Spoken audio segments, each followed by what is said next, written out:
What is up, XRP community? Welcome back to another video. I want to talk about the head Ripple lawyer talking about how close the official settlement is, and then some massive Warren Buffett bombshells. You're going to want to see what he says. But first off, guys, people are losing thousands, tens of thousands of dollars to this scam. You might see it even on my YouTube video as a pre-roll advertisement. It's not me, and this is a deep fake video. And basically, Brad Garlinghouse, it's a fake video. He's saying he'll double your XRP. If anyone offers you a way to double your money, guys, it's a scam. This guy lost 25k XRP already. I don't know how people fall for this stuff, but these videos are very crazy. Like you can tell this is AI if you know AI, but if you're kind of not the most technology enthusiastic person, you might fall for this. So just be aware. Let your friends that have XRP know as well. And massive institutional inflows into Bitcoin. We have the highest inflows we've had all year. Digital asset investment products saw inflows totaling 293 million last week, bringing the 7-week run of inflows past the $1 billion mark. Why are institutions dropping billions into institutional funds for crypto, specifically Bitcoin and Ethereum? XRP is probably the next one, because they're obviously bullish on it. And a massive update for the XRP ledger. Really quick though, guys, if you want $41 guaranteed for free, sign up with Webull, deposit 1 penny. You could get up to $3,000 in free stocks, but you're guaranteed the minimum lowest value, $41, just for signing up and depositing 1 penny. Sell your stocks, close your account, get some more XRP if you want. Check out Webull in the video description below. So this is a pretty big update, and it's had 80% consensus from all the validators, so it's going to pass in the next 2 weeks. And this update has to do with the automated market maker and the clawback function. It includes bug fixes and amendments related to the two things I just said. And the XRPL update was identified as a requirement for participating in the voting process for new amendments like XLS30, which has to do with NFTs. And this is really interesting. If you guys look at the chart of Tether, by far the biggest stablecoin in the market, bar none. There's a lot of FUD surrounding Tether. They've printed 20 billion Tether out of thin air this year since January. And how has Bitcoin done this year? It's doing great. And if you look at the chart of Tether and the market cap of it going up, the more Tether that they put in the market, the higher the Bitcoin price goes. And a lot of people speculate, put on your tinfoil hat with me, that this Tether is just used to prop the market up. So I'm not here to spread FUD. I'm not, I don't have enough information on Tether to tell you whether it's a scam or not.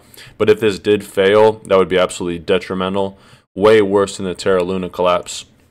And guys, I give away $10 in XRP on the channel every day. If you want to enter the giveaway, why is it not showing? Just like the video, subscribe with notifications on, comment anything in the YouTube comment section below. The winner from yesterday is in the video description below. So now for a clip, I'll come back to this. Let's talk about Warren Buffett. So Warren Buffett has come out and he said there's going to be a worse P word than COVID. Take a listen. Thing that maybe surprised you most? Something you learned the last year? Well, I learned that people don't know as much as they think they know. But the biggest thing you learn is that the pandemic was bound to occur, and this isn't the worst one that's imaginable at all. Society has a terrible time preparing for things that are remote but are possible and will occur sooner or later. There'll be another pandemic. We know that. We know there's a nuclear, chemical, biological, and now cyber threat. And we know, each one of those has terrible possibilities. And we do some things about it. But it's just not something that society seems particularly capable and fully coming to grips with. The cyber threat, that we've just started. and look at the damage that's already been done. Charlie and I have been ungodly lucky in many ways, but the luckiest thing was actually being around at this time and place. And we also have these problems on how to 200 countries with over 7.5 billion. So you remember what happened during CV19, the thing I can't say on YouTube? The market was absolutely terrible. We're already on the brink of a recession, and this could be what ushers in the next one. And I'm not even going to read this out loud because I'm scared of this on YouTube, but just read this tweet right here. They're making 60 billion per year selling these, and they're making 500 billion per year selling these. Cures don't make money, treatments do. Interesting stat. So Warren Buffett, not only did he say that, he's doubling down on Japan, increasing the stakes in 5 different trading firms. One of these trading firms being Sumitomo, okay? He announced this in April, and he also invested in Atoshu, Marubeni, Mitsubishi, Mitsui. And why is that relevant? Well, Sumitomo is a Ripple partner, okay? And Sumitomo is part of SBI. Not only part of it, but they're the majority holder, not the majority holder, but the largest shareholder, okay? 9.9% outside of Ripple. Why is SBI Holdings relevant? Well, every bank in Japan will use XRP by 2025. Says who? The SBI CEO. He says major fund transfer companies have also begun to introduce it, and the use of XRapid using XRP is becoming more widespread. The number of companies participating in RippleNet is increasing significantly. Therefore, in that sense, I think that Ripple's technology will gradually be used in the international remittance field as well as XRP. Virtual currency is difficult without real demand. And look at Warren Buffett's Berkshire Hathaway portfolio. Top Warren Buffett stocks by size. He doesn't hold a lot of banks, except for one, and it happens to be his largest holding. This was from August 14th in his latest quarterly 13F. And ask yourself, I understand why he'd invest in Coca-Cola, Apple, Heinz, these companies that are just massive and they're here to stay. But don't you find it interesting that of all the banks he could choose, he chose Bank of America? He's obviously, I mean, Warren Buffett, he's a fundamental investor. He's not looking at price charts. He's buying companies that he believes in long term. Why does he believe in Bank of America so deeply? Well, maybe because they're innovating. Brad Garlinghouse says Bank of America is a huge partner of Ripple, waiting for the lawsuit to end. Nick Barafato, director of member sales at Linkto, reported in a tweet about a face-to-face conversation with Ripple CEO Brad Garlinghouse at Ripple Swell last year in London.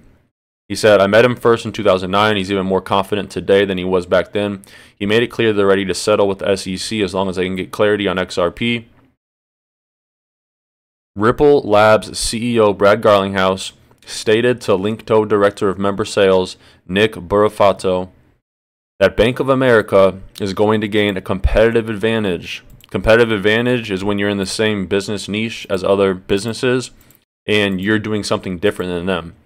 And he says Bank of America is going to gain a competitive advantage when the SEC versus Ripple case settles by using on-demand liquidity, moving money instantly for free, basically, in the marketplace. Garlinghouse reportedly said, Bank of America is a huge partner of Ripple. Bank of America stands to gain really big when the settlement happens because they're going to have a huge competitive advantage over their competitors by using ODL and the marketplace. Okay, so it's speculation, but it is also weird that the only company that Warren Buffett is investing in is Bank of America, and they're also perfectly positioned to adopt this revolutionary technology that is on-demand liquidity via XRP. And now let's go back to some of this that I was skipping. Here is Head General Counsel Stuart Alderati talking on CoinDesk about the Ripple settlement. Though, yes or no, any settlement on the table? We've said publicly since day one that this case settles if the SEC makes clear that Ripple sales and distributions of XRP and XRP's trading in the secondary market does not constitute a security.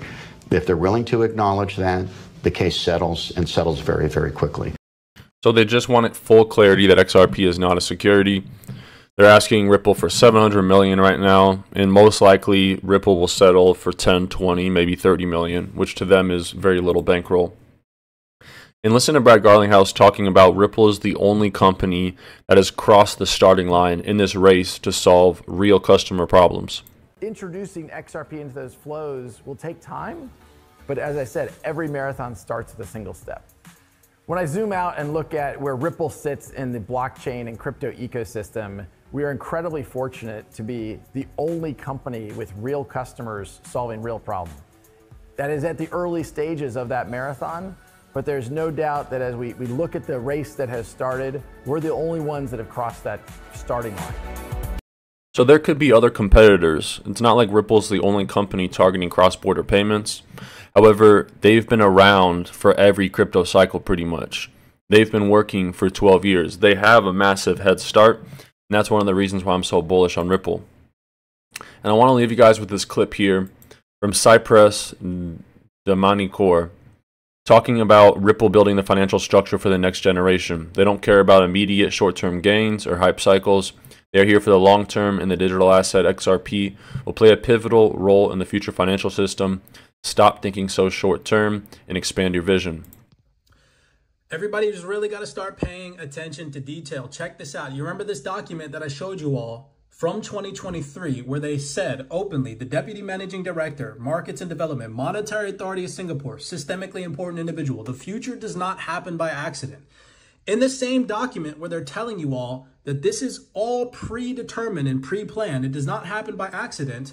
If you scroll down to the bottom, the way that they ended the document is with Brad Garlinghouse, again, Chief Executive Officer at Ripple, where he goes on to talk about how overall, industry and traditional financial institutions are leaning in and engaging in a way that is very constructive and a sign of positive things to come, right? This is not by accident. This is by design that they ended this with Brad Garlinghouse from Ripple. Check this out. We got an up-and-coming event, okay?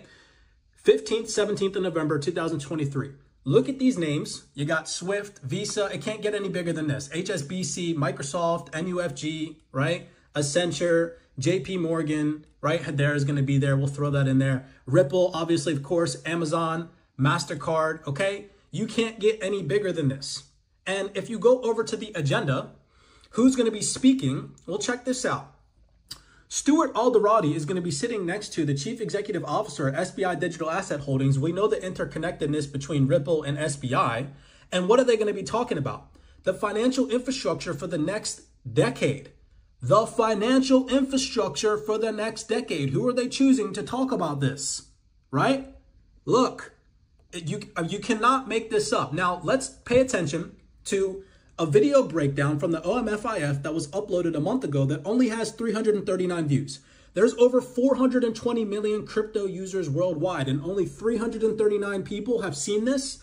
Look at what Anthony Ralph says about how they are building the infrastructure for the next generation, not for right now.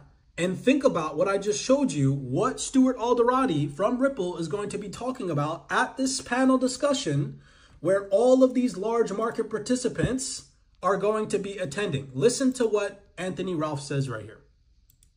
So starting to see though is new streams of work, that projects that we're getting involved with. So we're involved in a project with the HKMA, looking at tokenizing real estate and releasing equity in the form of a digital token or digital currency. So you start to see these experiments come out that actually will start to reduce friction and reduce cost and provide more certainty. That's where we're sort of looking at that.